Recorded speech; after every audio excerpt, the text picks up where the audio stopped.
ನಮಸ್ತೆ, ನನ್ನ ಹೆಸರು ದಿವ್ಯಾ ಅಂತ. ನಾನು ಧಾರವಾಡ ಡಿಸ್ಟ್ರಿಕ್ಗೆ ಅಕಾಡೆಮಿಕ್ ಕೋಆರ್ಡಿನೇಟರ್ ಆಗಿ ವರ್ಕ್ ಮಾಡ್ತಾ ಇದ್ದೇನೆ. ಧಾರವಾಡ ಡಿಸ್ಟ್ರಿಕ್ಟಲ್ಲಿ ಬಂದುಬಿಟ್ಟು 2 ಸ್ಕೂಲ್ ಇದೆ, GHPS ಚಿಕ್ಕಮಲಿವಾಡ ಮತ್ತು GHPS ವಿಶ್ವೇಶ್ವರನಗರ ಅಂತ. ಬುನಾದಿ ಅಂತ ಏನು ಹೇಳ್ತೀವಿ, ಪ್ರೈಮರಿಯಿಂದ ಕೂಡ ಟೀಚರ್ಸು ತುಂಬ ಕೋಆಪ್ರೇಟಿವ್ ಆಗಿದ್ದಾರೆ. ಆ cooperation by teachers and parents STMC ಮೆಂಬರ್ಸಿಂದಾನೇ ಆ ಮಕ್ಕಳು ಅಷ್ಟೊಂದು ಕಲೀಲಿಕ್ಕೆ ಸಾಧ್ಯ ಅಂತ ನನಗನ್ನಿಸ್ತು. ನಮ್ಮ ಟೀಚರ್ಸು ಅದನ್ನೇ ಒಂದು ಚಾಲೆಂಜ್ ಥರ ತಗೊಂಡು ಮಕ್ಕಳಿಗೆ ಹೆಂಗೆ ಅಂದರೆ ಬೇಸಿಕ್ಕಿಂದಾನು ಒಂದೊಂದೇ ವಿಷಯನ ಹೇಳ್ತಾ ಹೊಂಟರು. ಅದು ಯಾವ ಥರ ಅಂದರೆ, ಒಂದು ಸಣ್ಣದೇನೋ ಎಲೆಕ್ಟ್ರಿಸಿಟಿ ಅಂತ ಚಾಪ್ಟರ್ ಬಂದಾಗ ಸೆಲ್ಲಿಂದ ಕಲಿಸ್ಬೇಕಾಗಿದ್ದು, ಬಲ್ಬಿಂದ ಕಲಿಸ್ಬೇಕಾಗಿದ್ದನ್ನು ಪೂರ್ತಿ positive ions, negative ions, 7th ಏನು ಕಲಿತಾರೆ, 8th ಏನು ಕಲಿತಾರೆ, ಅದಕ್ಕೆಲ್ಲ ಬೇಸನ್ನು ಇವಾಗಲೇ ಕೊಡ್ತಾ ಹೋದರು. ಬೇರೆ ಟೀಚರ್ಸ್ ಏನು ಸ್ಟೂಡೆಂಟ್ಸ್ಗೆ ಕೇಳಿದ್ರು, ಏನು ಕಲ್ತ್ರಪ್ಪ ಈ 2 ವಾರದಲ್ಲಿ ಅಂದಾಗ, ಗಾಳಿಗೆ ತೂಕ ಇದೆಯಾ ಮ್ಯಾಮ್ ಅಂತ ಕೇಳಿದಾಗ ಆ ಟೀಚರ್ ಆನ್ಸರ್ ಮಾಡದೇ ಇರೋವಾಗ ಮಕ್ಕಳು ಇಕ್ವಿಪ್ಮೆಂಟ್ಸ್ ತೊಗೊಂಡು, ನೋಡಿ ಮ್ಯಾಮ್ 1 ಗ್ರಾಮ್ ಇದೆ ಬಲೂನು, ಇವಾಗ ನೋಡಿ 2 ಗ್ರಾಮ್ ಆಯಿತು, ಹೆಂಗೆ ಹೇಳ್ತೀರಾ ನೀವು ಗಾಳೀಲಿ ತೂಕ ಇಲ್ಲ ಅಂತ, ಈ ಥರ ಹೇಳಿದಾಗ ನಾನು ಅವಾಗವಾಗ ಜಾಯ್ನ್ ಆಗಿದ್ದು. ಬಟ್ ಖುಷಿ ಏನಂದರೆ, ಈ ಎಕ್ಸ್ಪೀರಿಯೆನ್ಷಿಯಲ್ ಲರ್ನಿಂಗ್ ನಾವು ಏನು ಮಾಡೋಕ್ಕೆ ಹೋಗ್ತಾ ಇದ್ದೀವಿ, ಮಕ್ಕಳು ಎಲ್ರಿಗೂ ಕಲಿಸ್ತಾ ಇದ್ದಾರೆ ಅದನ್ನು. ಅದು ಅಲ್ಲಿಗೆ ಸ್ಟಾಪ್ ಆಗಲಿಲ್ಲ. ಇವಾಗ ಕೂಡ ಮೊನ್ನೆ ಈ ರೀಸೆಂಟ್ ಆದಾಗ 6th ಸ್ಟ್ಯಾಂಡರ್ಡ್ ಒಂದು ಮಗು ಒಪ್ಕೊಳ್ಳಿಲ್ಲ ಗಾಳಿಯಲ್ಲಿ ನೀರಿದೆ ಅಂದಾಗ. ಆವಾಗ 7th ಸ್ಟ್ಯಾಂಡರ್ಡ್ ಮಗುಗೆ ನಾವು ಕಲಿಸ್ತಾ ಇದ್ವಿ, ಕಾಪರ್ ಸಲ್ಫೇಟ್ನ ನಾವು ಬಿಸಿ ಮಾಡಿದಾಗ ಅದು ಬ್ಲೂ ಕಲರ್ ಇರೋದು ವೈಟ್ ಆಗುತ್ತೆ. ಆಮೇಲೆ ನಾವು ಸ್ವಲ್ಪ ಹೊತ್ತು ಹೊರಗಡೆ ಬಿಟ್ಟಾಗ ಗಾಳಿಯಲ್ಲಿ ಇರುವಂಥ ನೀರಿನ ಅಂಶ ಅದರಲ್ಲಿ ತುಂಬಿಕೊಂಡು ಮತ್ತೆ ಬ್ಲೂ ಆಗುತ್ತೆ, ಅನ್ಹೈಡ್ರಸ್ ಸೊಲ್ಯೂಷನ್ನು ಮತ್ತು ಹೈಡ್ರಸ್ ಆಗುತ್ತೆ ಅನ್ನೋದ ಕಲಿಸಿದ್ವಿ. ಆ ಮಗುಗೆ 7th ಸ್ಟ್ಯಾಂಡರ್ಡ್ ಮಗು ಈ ಕ್ವೆಶನ್ನ ಹೆಂಗೋ ಕೇಳಿಸ್ಕೊಂಡು ಬಂತು. ಯಾಕೆ ಒಪ್ಕೊಳ್ಳಲ್ಲ ನೀನು, ನಾನು ಕಾಪರ್ ಸಲ್ಫೇಟಿಗೆ ಹಿಂಗೆ ಮಾಡಿದ್ದೆ, ಕಾಪರ್ ಸಲ್ಫೇಟ್ನ ಬಿಸಿ ಮಾಡಿದೆ ಹಾಟ್ ಪ್ಲೇಟ್ ಮೇಲೆ ಇಟ್ಟು, ಅದು ಆರ್ಕೊಂಡು ಹೋಗಿ ಫುಲ್ ವೈಟ್ ಆಯಿತು.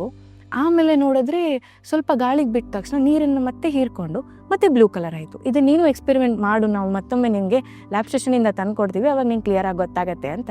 ಇನ್ನೊಂದು ಮಗು 7th ಸ್ಟ್ಯಾಂಡರ್ಡ್ದು ಒಬ್ಬ ಹುಡುಗ ಹೇಳ್ದ, ಅಷ್ಟೆಲ್ಲ ಯಾಕೆ ತಲೆ ಕೆಡ್ಸ್ಕೊತೀಯ, ನೀವು ಉಸಿರಾಡೋ ಗಾಳಿಲೂ ಕೂಡ ನೀರಿದೆ. ಇದು ಒಂಥರ ನಮಗೆ ಎಕ್ಸ್ಪೀರಿಯೆನ್ಷಿಯಲ್ ಲರ್ನಿಂಗಿಗೆ ಒಂದು ಕಾನ್ಸೆಪ್ಟ್. ಇನ್ನೊಂದು ಕಾನ್ಸೆಪ್ಟ್ ಏನಂದರೆ, ಮಕ್ಕಳು ನಮ್ಮ ಲ್ಯಾಬ್ ಮೆಟೀರಿಯಲ್ಸ್ನ ಯೂಸ್ ಮಾಡಿ ಸೈನ್ಸ್ ಎಕ್ಸಿಬಿಷನ್ ಮಾಡೋದು.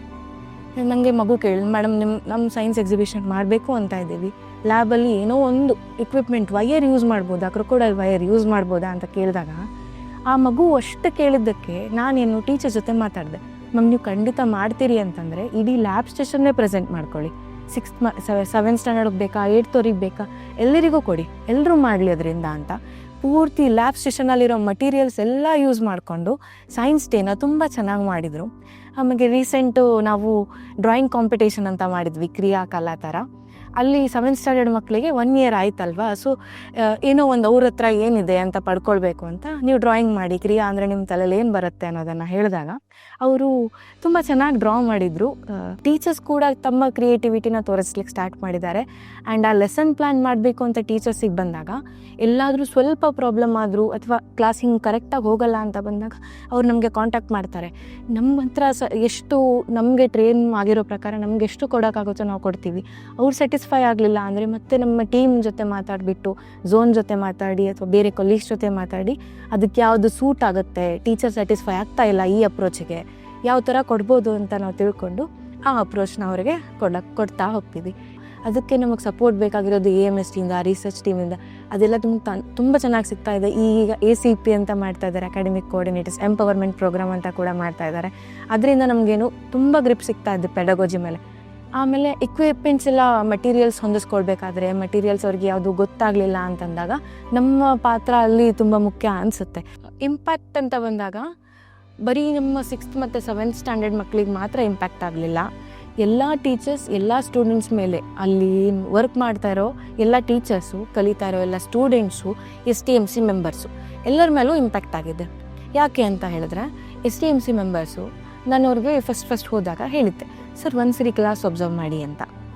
ಆವಾಗ ಅವ್ರು ನಂಗೆ ಒಂದೇ ಮಾತು ಹೇಳಿದ್ದು, ಮಕ್ಕಳು ಮನೆಗೆ ಬಂದು, ಸರ್ ಅಪ್ಪ ನನಗೆ H2O ಕೊಡು, ಅಪ್ಪ ನನಗೆ NaCl ಕೊಡು ಅಂತಂದರೆ ನಾನು ಎಲ್ಲಿಗೆ ಹೋಗ್ಲಮ್ಮ, ನನಗೂ ಕಲಿಸಿ, STMC ಮೆಂಬರ್ಸ್ಗೂ ನೀವು ಕ್ರಿಯಾ ಕಲಿಸ್ಬೇಕಾಗಿದೆ ನೋಡು ಅಂತಂದರು.